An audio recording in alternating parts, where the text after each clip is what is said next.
அதிமுக ஆட்சி இருக்கின்ற பொழுது இப்படி மழை காலங்கள் வருகின்ற பொழுது அந்த நெல்மணிகள் எல்லாம் ஈரமாகும். 17% தான் நம்ம அடிப்படையை வச்சிருக்கிறோம். ஆனா 17% நாம விவசாயிகள் கொண்டு வந்தது நேரடி கொள்முதல் கொடுக்க முடியாது. அதனால அதிமுக ஆட்சி இருக்கின்ற பொழுது 20% 22% ஈரப்பதம் உள்ள அந்த நெல்லை கூட நாங்க நேரடி கொள்முதல் செய்யும். ஆனா நான் கவன ஈர்ப்பு தீர்மானத்தில் உணவுத்துறை மந்திரிட்ட கேட்கும்போது நாங்க என்ன அனுமதி வாங்கலைங்கிறேன் அப்படின்னு எப்படிப்பட்ட அரசா இருக்குன்னு பாருங்க.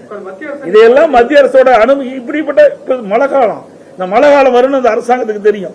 அப்படி தெரிகின்ற பொழுது உடனடியாக மத்திய அரசோடு தொடர்பு கொண்டு விவசாயிகள் கொண்டு வருகின்ற நெல்மணிகள் 17%, 20%, 22% இருந்தால் கூட அதை கொள்முதல் செய்ய நீங்க அனுமதி வேணும்னா அனுமதி கேட்க வாங்கணும். அதுதான் அரசாங்கத்துடைய கடமை.